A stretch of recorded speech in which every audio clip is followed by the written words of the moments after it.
बताई तनी बजा दा जात हूँ आओ एक लाइन मास्टर हमने बजावत हुआ हाँ नो दुल्हन का नया नया गौना हो गई तो पुरानो गौना होला का होबा करेला साली बड़का बाबू तो से बढ़िया के जानी 40 साल के बाद प्रथा का खुदा भया यह तो अगुवाई कैलो भाई अगुवाई तो है तेल लगा के कक्का कैले नकी नया नया गौना हो गए सुहाग रात का रात बितल बिहाने दुल्हन हाँ ई सुहाग रात का होला हो अबला इनकर मुंह देखा इनकर इतना उम्र हो गए काहे तो के ना पता का पता रहा तो तुझसे पूछी तो इनकर मुंह देखा इनकर इतना उम्र हो गए अब धीरे धीरे इनके भाई है ना पता कि सुहाग रात का होला काहे तो अपन सुहाग रात ना मनौला का ना एकर सुहाग रात एकर बाहू मनौला चलो स्वामी तुरंत के बताओ सही हम तो के कैसे पता भैया वही का न्यूज दिया दिखावत क्या है हां तब हां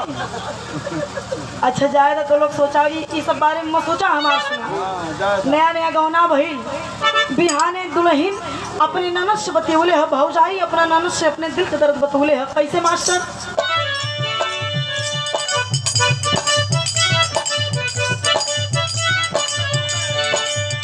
भौजाई कहले क्या बताई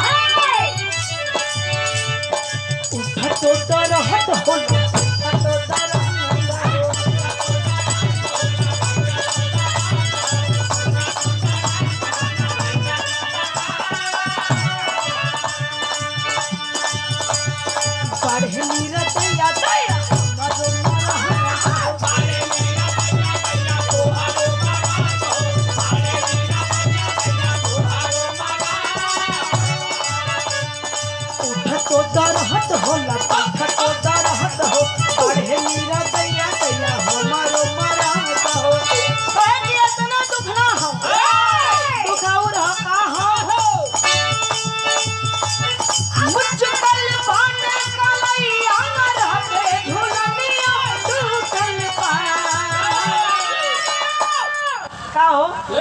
पहले ले ला आगे से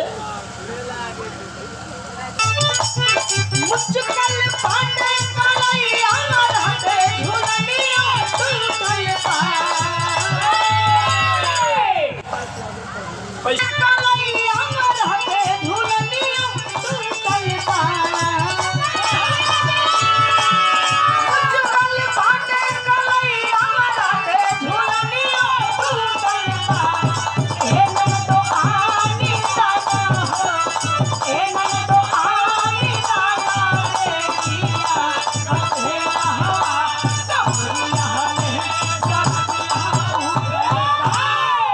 ऐसे न होई तब कैसे होई खाली वीडियो में आवा वीडियो हाँ वीडियो कब से देखे लगला जब से तुहार मोबाइल टावर पकड़ा लगा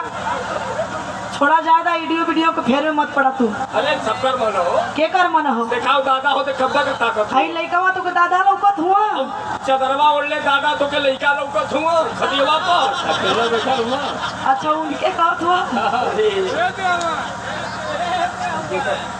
दादा खाली मन और केहू का मन ना हो सबकर मन हो हाँ भैया आप लोग का इच्छा हो हाँ जेकर जेकर इच्छा हो आगे से उठा के दिखाओ का हाँ कमा हो और का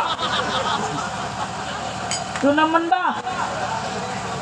बता दे का भैया हाँ, हाँ। आप लोग का इच्छा हो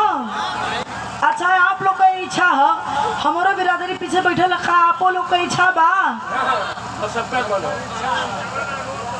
तू पहले बतेगा हम जाने थे आओ चला जब सबका मन हो गई अभी तू लोग तो भगल है बड़ा हाँ। आप लोग बतावा आप लोग को इच्छा के मुताबिक हम काम करब आओ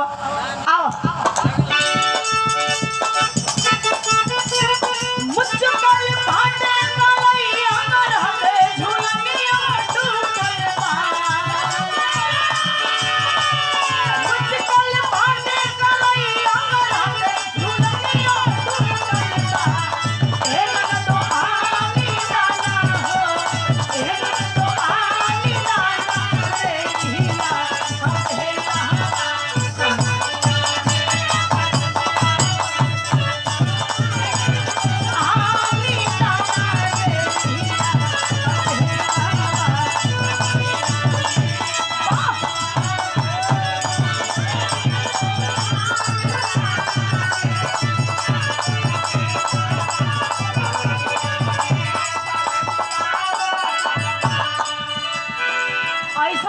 धुन तरस निकल गई है। ओ हो एक लाइन देखा मास्टर हमरे बदल देला। कौनो दुल्हन के दुल्हा तनी सो घर मिल गई है।